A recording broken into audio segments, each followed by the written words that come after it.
dipersembahkan oleh Terima kasih Anda masih menyaksikan NTV Prime Dialog. Diskusi akan kembali kita lanjutkan masih soal pendidikan. Di sini kita akan bahas, tadi kita lanjutkan ya Pak Wamen, bagaimana akses pendidikan yang berkualitas ini juga bisa didapatkan oleh teman-teman saudara-saudara kita yang kurang mampu, yang berada di wilayah mungkin pedesaan dan 3T. Baik, sebagaimana tadi dari awal sudah disampaikan bahwa akses ya pendidikan itu kan hak ya, dan negara harus memenuhi, harus hadir untuk memenuhi kebutuhan pendidikan. Nah, khususnya untuk daerah kita menyebutnya 3T ya, terdepan, terluar, tertinggal gitu. Itu memang menjadi tantangan yang tidak ringan. Mengingat kita ini kan negara kepulauan dengan 17.000 pulau. Ya. Memang masih banyak yang belum dihuni. Nah, tantangannya di sini adalah soal satu ya, transportasi antar pulau itu. Nah, karena dengan disparitas dari masing-masing pulau, itu menyebabkan kesulitan tersendiri. Umpamanya, ada di pulau ini SD, tapi SMP-nya tidak ada di pulau yang lain.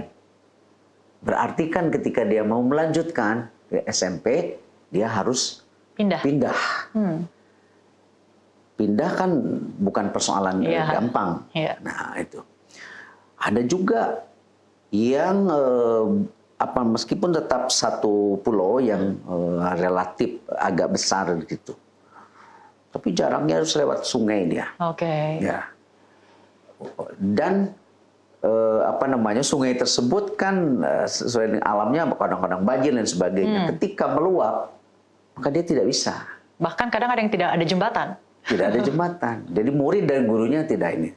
Makanya ada satu kasus yang kemudian viral ya, guru datang sebulan sekali atau 2 minggu sekali karena faktor ini. Ini yang harus diselesaikan. Nah, maka upayanya satu dengan teknologi ya, yang tadi itu semuanya dikirim ya dengan internet interaktif flat panel. Memang ada 3 kategori. Yang paling lengkap tuh ada aliran listriknya, ada sinyalnya, kemudian satu lagi ya, pokoknya 3-tiganya itu lengkap. Tapi ada juga yang ada sinyal, ya ada internet, tapi tidak ada listrik. Nah, itu kita bekerja sama dengan PLN, bekerja sama dengan Telkom untuk ini. Yang kedua adalah perubahan paradigma dari schooling ke learning. Jadi kalau schooling itu mesti yang namanya belajar itu harus di sekolah. Tapi kalau learning itu di mana saja. Jadi yang menjadi penekanannya bukan di mana kita belajar, tapi bagaimana kita belajar. Ya. Maka dengan pendekatan learning, ya, pembelajaran, ya. Itu perubahan paradigmanya. Jadi mungkin belum ada sekolahnya gitu ya. Belum ada bangunan fisiknya, akan tetapi pembelajaran ini berlangsung ya dengan proses belajar mengajar ya, komunitas pembelajaran di sana begitu, atau juga dengan sistem bahkan di Jawa Barat atau di provinsi Pulau Jawa saja ada SMA terbuka gitu ya, itu tepat untuk yang di 3T ya. Di samping juga kita memberikan perhatian-perhatian khusus kan kepada gurunya juga harus ada tunjangan khusus ya. Dan untuk 3T itu tidak gampang, sangat berat sekali. Jangankan di 3T, Pak Wamen, di tempat-tempat lain juga mungkin kapasitas gurunya masih butuh ditingkatkan ya. Bagaimana Anda melihat kompetensi tenaga pengajar saat ini? Ya. Tentunya belum maksimal seperti yang kita harapkan ya, dengan berbagai alasan gitu. Dan perlu Dona ketahui ya, guru di kita itu 3 juta lebih. Jadi bisa banyak atau sedikit? Banyak lah. Banyak. Nah, dari segi kebutuhan sebetulnya itu sudah mencukupi. Baik. Tapi distribusinya yang belum merata. Oke. Ya, distribusi yang belum merata, kompetensi yang belum merata, kualifikasi yang belum merata. Apa itu kualifikasi? Kualifikasi itu kalau misalnya pendidikan formal. Kan harus lulus S1 atau D4. Itu belum semuanya. Nah, makanya pemerintah sekarang mempercepat. Untuk kalau nggak salah tahun ini aja sekitar 200.000 ya, dan pemerintah menyediakan bantuan pendidikan beasiswa untuk guru yang belum S1 atau D4, gitu. Itu agar memiliki kualifikasi. Yang kedua kompetensi, itu kan syarat formal kualifikasi. Begitu kompetensi. Nah ini dengan pelatihan-pelatihan yang terus-menerus dilakukan. Nah yang ketiga, tadi kan distribusinya nggak merata kan? Iya. Karena guru itu kan di bawah pengelolaannya di bawah pemerintah daerah. Oke. Begitu.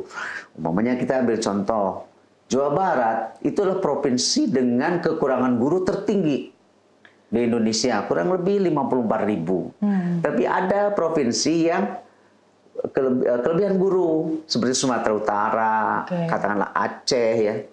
Tapi tidak mudah begitu saja memindahkan. Karena kebijakannya berbeda. Kemudian juga aspek-aspek sosiokultural, personal, umpamanya guru di Aceh ini dia sudah punya rumah dan sebagainya, pindahkan ke Bandung. Kan tidak mudah juga begitu ya. Jangankan beda provinsi, satu kabupaten saja dari satu kecamatan, iya, gitu. Nah ini yang kita harus terus-menerus kita upayakan termasuk regulasinya. Makanya ada wacana juga ya untuk pengelolaan guru itu terpusat oleh pemerintah pusat. Ya, supaya antara lain dapat ya meminimalkan kesulitan-kesulitan distribusi guru karena kebijakan pemerintah daerah yang mungkin satu dengan yang lainnya berbeda. Jadi sudah ada semacam solusi ya agar bagaimana jumlah guru dan proses distribusi guru ini ditarik kembali ke pusat. Tapi ada satu hal lagi Pak Wamen, yaitu kesejahteraan gurunya itu sendiri. Karena guru yang sudah punya kualifikasi, sudah punya kompetensi ya, tapi kalau dia tidak sejahtera, maka dia juga tidak akan bisa menyampaikan pembelajaran secara maksimal dan berkualitas. Nah itu persis sekali ya, kan tadi kualifikasi, kompetensi ya, kualitas ya. Nah kualitas itu kan harus berbanding lurus dengan isi tas, gitu ya. Kesejahteraannya itu jelas harus ya. Dan sebetulnya sudah diamanatkan di undang-undang yang sekarang itu juga begitu. Tapi tentunya masih belum memadai. Pak Presiden sendiri di Hari Guru Nasional tahun lalu, beliau sudah menyatakan secara terbuka. Beliau sampai nangis loh. Iya, sampai nangis. Saya masih ingat kan ya. Waktu itu memang disampaikan, ya ada tunjangan kan. Tunjangan. Dan beliau mengatakan, ini masih jauh dari memadai, kata beliau. Ya. Karena mengingat jumlah yang banyak guru, kemudian keterbatasan anggaran. Nah, tapi ini program dalam tahun ini menurut saya itu sudah ada beberapa langkah yang dilakukan. Ya, pertama pemberian tunjangan kan untuk guru honorer dari pemerintah pusat. Kemudian juga transfernya sekarang itu Mbak langsung ke guru, sehingga tidak mengalami lagi ada yang 3 bulan, 4 bulan, 6 bulan.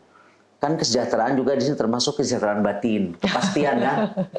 Kalau udah pasti tanggal 1 kan dia juga sejahtera. Enggak tiap hari cek rekening ya, kok masih belum itu udah pasti.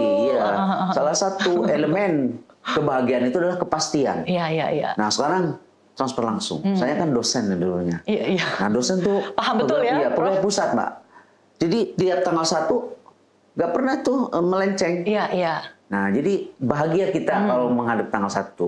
Nah, kemarin dengan belumnya, ketika belum transfer langsung, itu guru itu masih belum sepenuhnya bahagia. Cemas. Nah, sekarang transfer langsung. Ya, kemudian juga ada tunjangan-tunjangan, termasuk guru non-ASN. P3... bukan P3K dan honorer. Bukan itu kalau ASN ke P3K ini yang honorer non ASN. Beberapa bulan yang lalu kan tunjangan. Jadi ini secara bertahap ya untuk itu. Dan saya mengulangi lagi, Presiden sendiri yang mengatakan ini belum memadai kata beliau, tapi akan terus berusaha. Nah, jadi kita kesejahteraan itu dua. Ya. Pertama memang secara materialnya tingkatkan. Yang kedua imaterialnya, ketepatan. Tidak boleh liku-liku. Kepastian. Iya, kepastian. Pokoknya kepastian itu 50% dari kebahagiaan. Baik. Gitu. Baik, Pak Wamen, kita akan lanjut di segmen berikutnya. Kita akan berbincang terkait bagaimana zaman sudah berubah, tidak sama seperti zaman kita ketika duduk di bangku sekolah ya, kan Prof. Masih muda lah. Kalau saya dulu SD tahun 70-an. Ya kurang lebih sama lah, Prof ya. Masih menganut sistem yang konvensional, tidak mengenal yang namanya digital, apalagi AI, Prof. Kita akan bahas di segmen berikutnya. Tetaplah di NTV Prime Dialog.